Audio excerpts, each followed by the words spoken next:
Welcome to y.mgmt MBA. So in our previous class we have completed uses of accounting. ठीक, users of accounting में हम लोगों ने internal users as well as external users के बारे में पढ़ा था और आज हम लोग गैप के बारे में पढ़ेंगे। आज की वीडियो में मैं आपको कवर कराऊंगी कि what is generally accepted accounting principal. ठीक है, सो लेट्स स्टार्ट। तो generally accepted accounting principal basically होता क्या है? जनरली एक्सेप्टेड अकाउंटिंग प्रिंसिपल ये एक बहुत वाइडर टर्म है। वाइडर टर्म क्यों है मैं ये आपको बताऊंगी। देखिए, जनरली एक्सेप्टेड का मतलब क्या होता है? ये जो प्रिंसिपल्स हैं इनको बनाया गया कैसे? एक्सपीरियंस एंड प्रैक्टिसेस के बेसिस पे। ये क्या है? जो भी हमने एक्सपीरियंस किया, जो भी हमने प्रैक्टिसेस के टाइम पे हमने ये देखा कि ये काम इस तरीके से भी किया जा सकता है, इस तरीके से भी इसकी रिकॉर्डिंग की जा सकती है। ठीक है, इसका मैं आपको एक एग्जाम्पल देती हूँ। जैसे कि कंजर्वेटिज्म प्रिंसिपल भी ये क्या चीज़ है? इसमें ये कहा जाता है कि जो भी हमारी एंटिसिपेटेड लॉस होती है उसको हम लोग रिकॉर्ड कर सकते हैं। अगर हमारे फ्यूचर में कोई लॉस होने वाली है तो उसको हम लोग प्रेजेंट टाइम में रिकॉर्ड कर सकते हैं, बट हमारी जो एंटिसिपेटेड प्रॉफिट्स होती है उसको हम लोग रिकॉर्ड नहीं कर सकते। ऐसा क्यों? देखिए, अगर हमें पता चलता है, हमें ऐसा लगता है कि हमें 50,000 का लॉस अगर फ्यूचर में होने वाला है तो हम क्या करेंगे? हम अभी से उसके लिए रिज़र्व बना के रख लेंगे। लेकिन अगर हम लोग तो ये रिकॉर्ड करना हमारे लिए प्रॉफिटेबल होगा। क्यों? क्योंकि हम लोग ये देख के अपने रिजर्व्स हम लोग मेंटेन कर लेंगे। वैसे ही अगर हम लोग प्रॉफिट को अगर रिकॉर्ड कर लेते हैं और इन फ्यूचर अगर वो प्रॉफिट नहीं होता है और हमने पहले से डिसाइड किया है कि हाँ, हमें इन फ्यूचर जो प्रॉफिट होगा उसको हम लोग अपने बिजनेस में इन्वेस्ट करेंगे, ठीक है, तो उस वक्त बिजनेस की इन्वेस्टमेंट की दिक्कत आ जाएगी अगर इन फ्यूचर अगर वो प्रॉफिट नहीं हुआ तो। इसीलिए इस प्रिंसिपल के अकॉर्डिंग ये कहा जाता है कि सारे लॉसेस को हम लोग रिकॉर्ड कर सकते हैं जो फ्यूचर में हो रहा है, बट प्रॉफिट को रिकॉर्ड नहीं कर सकते। तो ये क्या हुआ कि हम कुछ काम कर रहे थे, हम रिकॉर्डिंग कर रहे थे या फिर एनालाइजिंग कर रहे थे, तो हमने ये देखा कि हाँ, अगर ऐसी कोई चीज़ को अगर ला दिया जाए तो इससे क्या होगा? डिसीजन मेकर्स को और ईज़िली वो डिसीजन ले सकते हैं और बहुत ज़्यादा कंफर्टेबल हो जाएगी हमारी रिकॉर्डिंग, हमारा डिसीजन जो लेंगे हम लोग वो चीज़ बहुत कंफर्टेबल हो जाएगा। ठीक है, तो गैप बेसिकली होता क्या है? सारे प्रिंसिपल, सारे कॉन्सेप्ट, सारे कन्वेक्शंस, इनफैक्ट जो भी हमारे अकाउंटिंग स्टैंडर्ड्स है, IFRS है, INDS है, हमारे INS है, जितने भी ये सारे स्टैंडर्ड्स हैं, जितने भी हमारे principle postulate convention as well as concept है, इन सबको ये जो पूरे होते हैं ये सब गैप के अंदर आते हैं। ठीक है, इन सबको मिलाकर एक कॉन्सेप्ट का ये नाम दे दिया गया जो क्या था? कॉन्सेप्ट हमारा गैप। ठीक है, तो यहाँ पे हम लोग स्टार्ट करते हैं। तो GAAP are principles and guideline which are derived from experience and practices. अब जैसे कि मैंने ये बताया कि GAAP generally accepted accounting principle जो है ये कैसे डिराइव हुआ? ये इसमें जो भी रूल्स होते हैं, जो भी लॉज है, जो भी प्रिंसिपल्स है, गाइडलाइंस है, ये डिराइव होते हैं हमारे एक्सपीरियंस एंड हमारे प्रैक्टिसेस से। ठीक है, जो भी हमने अनुभव किया अपने लाइफ में, जैसे हम लोग बहुत सारी चीज़ें अपने लाइफ के एक्सपीरियंस से सीखते हैं, वैसे ही एक्सपीरियंस और प्रैक्टिसेस के थ्रू जो भी हमने अकाउंटिंग रिकॉर्ड्स को मेंटेन करते वक्त या ऑर्गेनाइजेशन में जो रिक्वायरमेंट लगी उसके थ्रू काम करते करते उनको पता चला कि हाँ, ये चीज़ भी ऐसी हो सकती है या फिर हम लोग ऐसे करेंगे तो डिसीजन मेकर्स को और ईजिली वो डिसीजन ले सकेंगे। तो इसी वजह से गैप को लाया गया। So it is used by company to prepare their financial statement. मैंने आपको बताया ना कि ये जो भी इसके अंदर जो भी प्रिंसिपल आते हैं, जो भी कॉन्सेप्ट आते हैं, ठीक, उनको यूज़ किया जाता है। किस लिए यूज़ किया जाता है? फाइनेंशियल स्टेटमेंट को बनाने के लिए। क्यों? जैसे कि गैप है, गैप के अंदर कम से कम 13-14 ऐसे प्रिंसिपल्स आते हैं। ठीक है, तो इसमें क्या होती है? अगर वो सारे प्रिंसिपल में कंसिस्टेंसी मेंटेन रहेगा, सपोज जैसे मैंने एक मेथड डिप्रिसिएशन का अडॉप्ट किया है, WDV मेथड। ठीक है, तो अब WDV मेथड के थ्रू अगर मैं हर साल अगर उसी से मैं डिप्रिसिएशन अगर अपना कैलकुलेट करती हूँ, उसी के थ्रू मैं लगाती हूँ, ठीक है, तो उससे क्या होगा कि हमारी जो कंपेरेबिलिटी जो बनी रहेगी हर साल वो कंपेयर करना बहुत ईजी हो जाएगा, क्योंकि हमने हर साल एक ही तरीके से डिप्रिसिएशन कैलकुलेट किया। आप समझ सकते हैं कि आप दो चीज़ें जो सिमिलर नहीं हैं आप उनको कंपेयर नहीं कर सकते, आप किसी भी सिमिलर चीज़ों को ही कंपेयर कर सकते हैं। इसी वजह से ये क्या होता है, इसके थ्रू, इसकी हेल्प से फाइनेंशियल स्टेटमेंट्स प्रिपेयर किए जाते हैं। एज वेल एज ये ऑल्सो इंश्योर करता है कि हमारे जो भी स्टेटमेंट्स है उसमें consistency, clarity and comparability maintain रहे। कैसे क्लैरिटी आपकी कैसे मेंटेन रहेगी?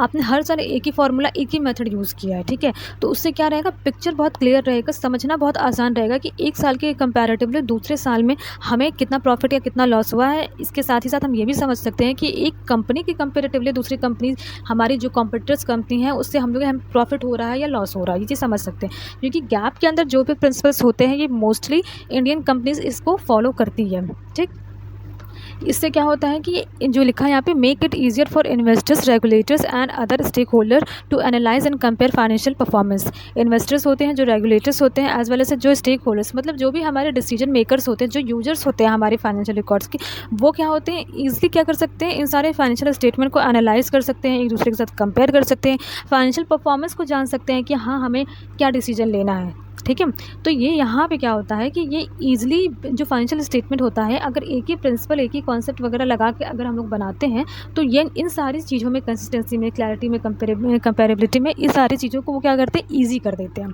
ठीक, अब लास्ट में मैंने आपको ये भी बताया है कि बहुत सारी इंडियन कंपनीज जो है इसको फॉलो करती हैं।